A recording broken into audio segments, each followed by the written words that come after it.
ഒന്നും എത്തുന്ന സ്ഥിതിയല്ല. പബ്ജി സൂചിപ്പിച്ചതുപോലെ തന്നെ നാടിടക്കിയുള്ള പ്രചാരണമായിരുന്നു. എവിടെ പോയി ആൾക്കൂട്ടമൊക്കെ? എന്താണ് ഈ ട്രെൻഡ് സൂചിപ്പിക്കുന്നത്? അതായത് 8% കുറവ് കൊണ്ട് എന്ത് മനസ്സിലാക്കാം സന്ദീപ്? കുറഞ്ഞത് 8%.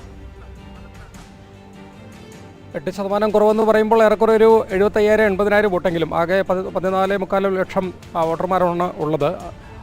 10% വരെ കുറവ് നേരത്തെ ബിപിൻ പറഞ്ഞതുപോലെ പലയിടത്തുണ്ട്. ഏതായാലും ഏറ്റവും പ്രധാനം പ്രിയങ്ക ഗാന്ധിയുടെ കന്നി തെരഞ്ഞെടുപ്പ്.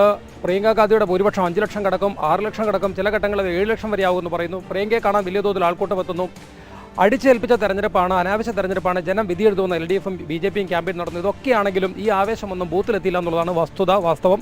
എനിക്ക് പിന്നിൽ കാണുന്നതും ബൂത്തുകളാണ്. ഇപ്പോഴത്തെ കാഴ്ചയല്ല അബ്ജോദ്, രജനി, ഇത് രാവിലെ മുതൽ തന്നെ ഇതാണ് കാഴ്ച. അല്പം മുൻപ് ചേലക്കരയിലൊക്കെ ഈ ടോക്കൺ കൊടുത്ത് ആളുകളെ നിർത്തുന്നതുമായി ബന്ധപ്പെട്ട കാര്യങ്ങൾ റിപ്പോർട്ട് ചെയ്യുന്ന ഘട്ടത്തിൽ നമ്മളിവിടെ ശ്രദ്ധിക്കുകയായിരുന്നു. ഇക്കഴിഞ്ഞ ലോക്സഭാ തെരഞ്ഞെടുപ്പിൽ വടകരയിലും കോഴിക്കോടും ഒക്കെ രാത്രി വരെ, വടകരയിലാണെങ്കിൽ ഞാൻ രാത്രി വരെ നമ്മളൊക്കെ നിന്ന അനുഭവമുണ്ട്. പക്ഷേ ഇവിടെ പരിപൂർണമായും തിരക്കൊഴിഞ്ഞ ഒരു തെരഞ്ഞെടുപ്പ്. ഇവിടെ തെരഞ്ഞെടുപ്പ് ഉദ്യോഗസ്ഥർ, പോലീസ് ഉദ്യോഗസ്ഥർ അടക്കം പറയുകയായിരുന്നു, ഒരുപക്ഷെ സർവീസിൽ തന്നെ ആദ്യമായിട്ടായിരിക്കും ഇത്രത്തോളം തിരക്ക് ഒഴിഞ്ഞു നിന്ന തെരഞ്ഞെടുപ്പ് എന്ന് പറയുന്നത്. ഇത് പല കാരണങ്ങളുണ്ടാകാം. തീർച്ചയായിട്ടും 6 മാസത്തിന് ശേഷം വീണ്ടും ഒരു തെരഞ്ഞെടുപ്പ് നടക്കുന്നു. അത് ലോക്സഭയിലേക്ക് ഒരു തെരഞ്ഞെടുപ്പ്. UDF ക്യാമ്പിൽ എന്ത് സംഭവിച്ചു എന്നുള്ള കാര്യത്തിൽ അവർ പറയുന്നത് അവർക്ക് കിട്ടേണ്ട വോട്ട് കിട്ടി, LDFിൻ്റെ വോട്ടിലാണ് കുറവ് വന്നത് എന്ന്. LDF പറയുന്നു അവർക്ക് കിട്ടേണ്ട വോട്ടുകളൊക്കെ കിട്ടിയിട്ടുണ്ട്, UDFിലാണ് കുറവ് വന്നത്. BJPയും ആത്മവിശ്വാസം പ്രകടിപ്പിക്കുന്നു.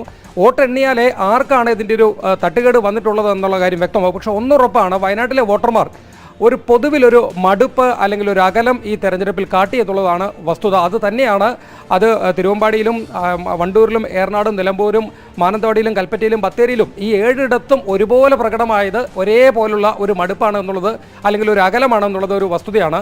അപ്പോഴിനി എന്താകും തെരഞ്ഞെടുപ്പ് ഫലം എന്ന് തീർച്ചയായിട്ടും അറിയേണ്ടതുണ്ട്. മറ്റൊന്ന്, ഇക്കഴിഞ്ഞ ലോക്സഭാ തെരഞ്ഞെടുപ്പ് സമയത്ത് ബാംഗ്ലൂരിൽ നിന്ന്, ഹൈദരാബാദിൽ നിന്ന്, ഡൽഹിയിൽ നിന്ന്, പലയിടങ്ങളിൽ നിന്ന് മറ്റ് സംസ്ഥാനങ്ങളിൽ ജോലി ചെയ്യുന്ന ആളുകളെ കൊണ്ടുവരാനുള്ള വലിയ ശ്രമവും മറ്റുണ്ടായിരുന്നു. അതുണ്ടായില്ല. ചില സ്ഥലങ്ങളിലെങ്കിലും തെരഞ്ഞെടുപ്പ് പ്രചരണത്തിൽ LDF അടക്കം ഒരു അമാന്തം കാട്ടി. കൊട്ടിക്കലാശത്തിലടക്കം ഇപ്പോൾ ബത്തേരിയിലൊക്കെ തന്നെ LDFിൻ്റെ കൊട്ടിക്കലാശം പോലും ദുർബലമായി തുടങ്ങിയ വിമർശനവും മറ്റും ഒരു ഭാഗത്തുണ്ട്. അപ്പോൾ ആരാണ് ഉഴപ്പിയത്, ആരുടെ വോട്ടാണ് പോയത്, ആർക്കാണ് ഈ വോട്ടർമാരുടെ ഇക്കുറിയുള്ള ഈ ജനവിധിയിൽ കൂടുതൽ പരിക്കെന്നുള്ള കാര്യങ്ങളൊക്കെ വ്യക്തമാക്കേണ്ടതുണ്ട്. പൊതുവിൽ ഇപ്പോൾ നേരത്തെ ബിപിൻ പറഞ്ഞതുപോലെ തന്നെ വയനാട് ലോക്സഭാ മണ്ഡലം നിലവിൽ വന്ന ശേഷം അത് 2009 നിലവിൽ വന്നപ്പോൾ അത് 74, പിന്നീട് അത് 73 കുറയുന്നു. 2019 അത് 80 ആയിരുന്നു. ഏറ്റവും ഒടുവിൽ അത് വീണ്ടും 73 ആയിരുന്നു. ഇപ്പോഴത് ഏറെക്കുറെ 64-65 ഭാഗ്യമെന്നാണ് ബിപിൻ റിപ്പോർട്ട് ചെയ്യുന്ന സന്ദീപ്. KC ബിപിനിലേക്ക് ഒരിക്കൽ കൂടി തിരികെ വന്നാൽ, ബിപിൻ